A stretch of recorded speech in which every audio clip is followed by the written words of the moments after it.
За сайн байцгаана уу? Та бүхэнд энэ өдрийн мэндийг хүргэе. Хүний нөөцийн менежмент 2 буюу дунд чатны хичээлийн маань ээлжид таах сэдв эхэлж байна. За бид энэхүү сэдвээрээ үрдүүлэлтийн гадаад болон дотоод эх үүсвэрийн талаар авч үзнэ. За энэхүү сэдвийн агуулга маань хүний нөөцийн хэрэгцээг тодорхойлох дотоод эх үүсвэр, гадаад эх үүсвэрийн талаар авч үзнэ. За хүний нөөцийн хэрэгцээгээ эхэлж тодорхойлсныхаа дараа хүний нөөцийн үрдүүлэлтээ хийдэг байгаа. За байгууллага хэрэгтэс алба. За нэгж хэсгүүдийн зорилтууд тодорхойлогдсон шинжлэгдсэний дараагаар шугаман удирдагчид шаардлагатай мэргэжил ур чадварыг тодорхойлдог байгаа. За энэ үед гол асуудал нь одоо байгаа хүний нөөцийн боломж ур чадварыг судлах биш, харин зорилгоо биелүүлэхэд нийтдээ шаардлагатай мэргэжил ур чадварыг тодорхойлох юм асуудал байдаг. Шугаман менежерүүд буюу дунд чадны удирдлагууд өөр өөрсөндөө тарсан тухайн мэргэжлийн ажилтнуудыг мэргэжил ур чадрын хувьд тодорхойлж гаргадаг байгаа. За жишээлбэл үйлдвэрлэлийн хэлтэс бүтээгдэхүүний үйлдвэрлэлийг 10% нэмэгдүүлэх зорилго тавьсан гэвэл энэ зорилгыг хүний нөөцийн хэрэгцээ болгон хөрвүүлж тодорхойлох хэрэгтэй байдаг байна.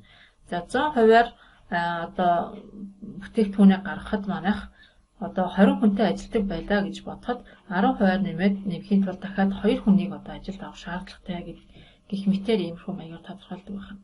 Гэхдээ ажлын тодорхойлтыг эргэн харж зорилгын биелэлтийг хангах үед мэргэжил ур чадварыг мэргэжлийн төрөл ажилтнуудын тоо болгон илэрхийлж авдаг байна. Хүний нөөцийн хангалтыг үнэлж нэмэгдэл хэрэгцээг тодорхойлно. Гэхдээ өмнөх шатанд тодорхой болсон нийт хэрэгцээг одоо байгаа хүний нөөцтэй харьцуулан хэдий хэмжээний нэмэгдэл хүний нөөц шаардлагатай вэ гэдгийг гаргах ёстой. Ийхүү байгууллагад хүний нөөцийн төлөвлөлтийг хийсний дараагаар хичнээн тооны ямар ажилтнуудыг бүрдүүлэх шаардлагатай тодорхой болж ирдэг. За хүний нөөцийн дотоод хангалтыг үнэлж төлөвлөдөг. За одоо ажиллаж байгаа ажилтнууд гэсэн үг. За байгууллага нь өөрийнхөө зорилтыг задлан шинжилж, үүндээ уялдуулан ирээдүйд хэрэгтэй болох хүний нөөцийнхөө хэрэгцээг тодорхойлсны дараагаар хүний нөөцийн төлөвлөлтийн үндсэн үйл ажиллагаа болох хангалтын прогнозлох үйл ажиллагаа хийгдэж эхэлдэг байна. За хүний нөөцийн хангалтыг үнэлнэ гэдэг нь тухайн байгууллагад ажиллаж байгаа хүмүүсийг судлах, тэдний ур чадварыг тогтоож, ирээдүйд нэмэгдэл боломжийг нь үнэлж тодорхойлох ийм үйл ажиллагааг хэлж байгаамаа. Өөрөөр хэлбэл өнөөгийн байдлаар тухайн байгууллагад хичнээн ажилтан ажиллаж байна. Тэдгээрээс хэдэн мэргэжлийн ур чадвараараа ажилдаа тэнцэж байгаа. За насны бүтэц болон хүйс, боловсрал, туршлага, ажилласан жил, албан тушаал дэвших болон шилжих хөдөлгөөн зэрэгт шинжилгээ хийсний үндсэн дээр одоо байгаа албан хаагчдын ур чадвараа сайжруулах боломж, хүний нөөцийн тооны алдагдал, үүн дундад нас баралт, тэтгэврт гаралт, халагдалт гэх мэтийг тооцоох юм асуудлуудыг хэлж байгаамаа. За хүний нөөцийн дотоод хангалтыг тооцсноор компани янз бүрийн ажил албан тушаалт одоогоор ямар чадвартай хичнээн хүн ажиллаж байгаа гэдэгтээ шинжилгээ хийн. За энэхүү шинжилгээ нь ойрын ирээдүйд өндөр насны тэтгэврт гарах, тушаал дэвших, шилжих, сайн дураараа ажлаас гарах болон орох, за халагдах зэрэгээс гарч болцохын нөлөөллийг урьдчилан харах, тэднийг ордох ажилтныг байгууллага дотроосоо бэлтгэх ийм боломжийг олгодог байна. За байгууллагыг хэрэгцээтэй ажлын хүчээр хангаж хүний нөөцийг хэрхэн бүрдүүлдэг вэ? За мэдээж төлөвлөлтийн ажлын байраа шинжилж үзнэ. Ямар ажлын байран дээр ямар мэдлэг ур чадвартай хичнээн тооны ажилтсан шаардлагатай байна гэдгийг энэхүү шинжилгээнд хийж гаргах ёстой.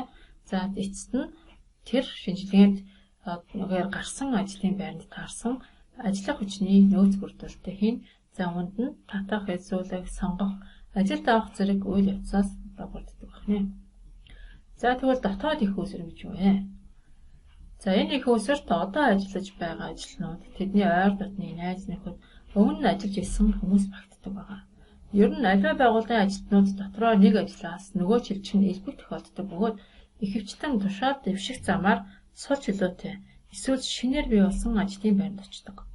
Иймд ажиллаж байгаа хүмүүсийн наривчлан судалж, менежментийн хөгжлийн хөтөлбөр боловсруулан түүний дагуу цаашид тодорхой албан тушаал дэвшин ажиллах ажилтнуудаа хөгжүүлж байх нь зүйтэй. Ингэж тушаал дэвших боломжтой байх нь ажилтнуудад эрхэлсэн ажилдаа идэвх чармаалттай, тогтвортой ажиллах үндсэн хөшүүрэг болдог ийм сайн талтай байдаг хнэ. Өөрөөр хэлбэл ажилтнуудыг боломжтой тухайн ажлын байран дээр хэрхэн ажиллах боломжтой гэдгийг нь наривчлан судалж агаад боломжтой бол түүнийг албан тушаал дэвшүүлэх ийм мотивацийг ажилтнуудтай өгч байх хэрэгтэй байдаг хнэ. Энэ нь эргээд тухайн ажилтнууд ажилттай доктор сурвалжтай болон эдгэх зүтгэлтэй ажиллах ийм сайн нөлөөг үзүүлдэг байна. За мөн нэг ажлын байрнаас нөгөөд шилжин ажиллах тохиолдол. За энэ нь ихэвчлэн тушаал дэвших замаар явдаг. За энэ тохиолдолд шинэ хамт олон эсвэл шинэ үүрэг даалгавар өгөгддөг тул түүнийг хийж чадахын тулд өөрийгөө хөгжүүлэх шаардлагач гарч ирж болно. Өөрөөр хэлбэл ажил сэлгэлт нь хэвшимэл нэг ажлыг байнга хийхээс залхсан ажилтнуудын хувьд өөр ажлын байранд шилжих боломжийг олгосноор тэдэнд ажиллах сонирхол өдөлтийг төрүүлдэг байна. За дотоод их усрээс ажилтан хэрхэн бүрдүүлэх вэ? За байгууллага дахь мэдээллийн хэрэгслээрээ ажилд авах тухай зардал гаргах ёстой. Нөөцөд бүртгэлтэй байгаа эсвэл урьдчилан бэлтгэсэн хүмүүсээ ажиллахыг уриах хэрэгтэй. За байгууллагын гэрээгээр бэлтгэгдсэн ихтэй сургалт төгсөгчд болон дахин мэргэжил эзэмшигчдэд хандах, байгууллагын ажилтнуудыг сэлгэн ажилуулах, байгууллага дотроо албан тушаал сальж өөрчлөхийг хэлдэг байна. За тэгвэл гадаад их усрээс хэрхэн ажилтнуудыг бэлтэж гарах вэ? Хэдийгээр байгууллага дотоод их усрээс бүрдүүлэх сонирхолтой байдаг ч тэр бүр өндөр мэргэсэн шаардлага хангах нэр дэвшигч олдохгүй байх тохиолдол цөөнгүй гардаг. За энэ нь байгууллагын хувьд мэргэжлийн өндөр авьяас чадвартай ажилтнууд ялангуяа чадвартлаг удирдах ажилтны хэрэгцээ их өсөж байгаатай холбоотойгоор гаднаас ажилтан авах юм шаардлага үүсдэг байна. Иймээс байгууллагууд гадаад их усрээс хүний нөөцөө бүрдүүлэх шаардлага гардаг. Гаднаас хүний нөөцөө бүрдүүлэх нь шин санаа бодол бүхий хүмүүс орж ирэх, аль хэдийн мэргэжлийн ур чадварт суралцсан дадлаг туршилттай хүмүүсийг олж авч үзэхэд илүү хялбар байдаг зэрэг олон давуу талтай байдаг. За гадаад их усрээс ажилтан авахдаа ажилд орохоор өргөдөл өгсөн хүмүүсийн өргөдлийг үздэг. За олон нийтийн болон хөдөлмөр зарцуулалтын хувийн болон улсын албан ёсны байгууллагуудад ханддаг. За бүх шатны сургууль төгсөгчдүүд мөн гадаад их усрт ордог байна. Ажилтнуудыг бүрдүүлэх орчин үеийн хамгийн шинэлэг арга бол онлайн үйлчилгээнээс гадна сошиал нэтворкийн ашиглах болж байгаа билээ. За онлайнаар байгууллагуудад шаардлагатай байгаа ажлын байрны талаар зарлах, за эсвэл тэдэнд байгаа ажил сурвалжчдын талаар өргөн хүрээний мэдээллийг байгууллагуудад зориулж сурталчлах гэсэн үйлчилгээ нэлээд өргөн тархаж байгаа. За хүний нөөцийн бүрдүүлсэн явцад өргөн ашиглах арга нэг бол өргөдлийн маягт бүглүүлэх явдал байдаг. За байгууллага гаднаас ажилтан авахдаа өөрийн байгууллагын вебсайтад янз бүрийн мэдээллүүдийг байршуулах боломжтой мөн ажил зуучлалын байгууллагууд эсвэл Facebook гэх мэтийн сошиал орчнуудыг хаягл ашиглан гаднаас ажиллах хүчээ бүрдүүлдэг. За энэ тохиолдолд өргөдлийн маягтыг бүглүүлж авдаг. Өргөдлийн маягт гэдэг маань тухайн байгууллага өөрийнхөө хэрэгцээнд нийцүүлэн гаргасан ажлын анкетын загвар байгаа. За энэ өргөдлийн маягт нь олон янз байдаг боловч ихэнх нь дараах мэдээллүүдийг агуулдаг байгаа.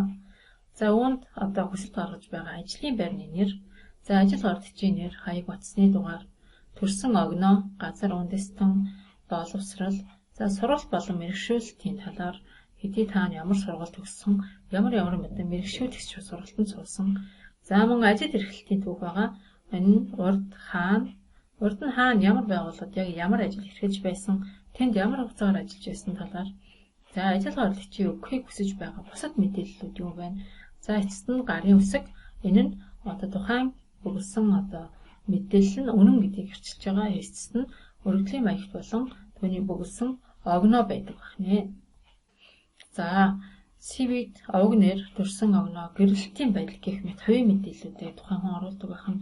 За боловсрол, мэргэшүүлэлт, ажил эрхлэлтийн байдлаа, за мөн гадаад хэлний мэдлэгийн төвчнөө, өмнө орцож байсан төслүүд юу байна? За өөрийнхөө сонирхол, хобби, за мөн намтраа батлах, холбоо барьж болох хүний хаяг утасны дугаар гэх мэт өөрийн хувийн талаасаа тухайн ажил олгогчид мэдүүлэх ёстой гэсэн зүйлсүүдээ энэхүү CV-д багтаан илгээдэг байна. За CV-ийн ажил олгогчид өөрийнхөө авьяас, ур чадвар, боловсрол, туршлагаа борлуулах гэрчлэгээ гэж ойлгож болно. За уг маягт тухайн ажил хайгчийн талаарх үндсэн мэдээлэл, хувийн шинж чанаруудыг гаргаж ирэхэд чиглэгдсэн байдаг ба тус мэдээллүүд үнэн зөв байх ёстой гэдгийг анхаарах хэрэгтэй. За тэгвэл гадаад болон дотоод их усрээс хүний нөөцийг бүрдүүлэхийн давуу болон сул талууд нь юу гэдэм бэ? За гадаад их усрээс ажилтан бүрдүүлэх давуу талд нь олон тооны нэр дэвшигчид цуглардаг.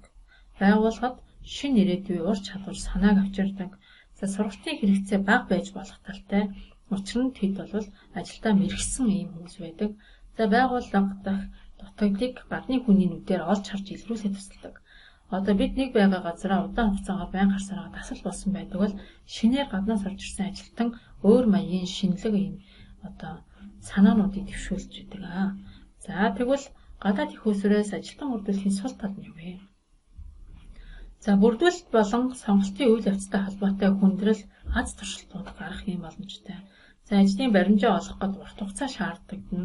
За учир нь тэр хүн өмнө ажиллаж исэн ажлын байраасаа өөр ажлын байран дээр ажиллаж байгаа учраас түүнд засан зохицох юм шиг хугацаа шаардлагатай болдог. За шинэ ажилтны ажлын арга барил тодорхойгүй байдгаас удирдлагад хүндрэл гардаг. За мөн байгууллагын соёлд зохицохгүй байх гэх мэт ийм сул талуудтай байдаг бол дотоод их усрээс давуу тал нь юу вэ? За байгууллага нь нэр дэвшигчдийн боломжийн талаар илүү сайн мэдлэгтэй байдаг. Яагаад гэвэл тухайн хүн тухайн байгууллагатай ямар удаан хугацаагаар ажилласан хүн байдаг. За нэр дэвшигч нь байгууллага болон ажлын шаардлагын талаар илүү сайн мэдлэгтэй байдаг. Ажилтнуудын ёс суртахуун сайжирдаг. Үндсэн орон тоонд шууд авах боломжтой туршлагын хугацаа гэхгүйгээр за мөн бүрдүүлэлттэй холбоотой шууд зардал багасна. За албан тушаал өгсөн амжилтандаа маш их урам зоригтой ийм өндөр сэтгэлгээтэйгээр ажилладаг учраас тухайн хүний ажлын бүтээмж гарцсан маш өндөр байдаг. За тэгвэл дотоод их усраас ажилтан авахын сул талд нь аливаа дутагдaltaй эвлэрэх хандлагатай байдаг. Үр дүнтэй сургалт ажлын гүйцэтгэлийн систем шаардлагатай болдог. За өмнөх хамт олноос салж хагацдаг бэрхшээлтэй байдаг. Хэдийгээр дотоодтой байсан ч гэсэн өөр эхлэлтээс тасаг руу ачилдаг.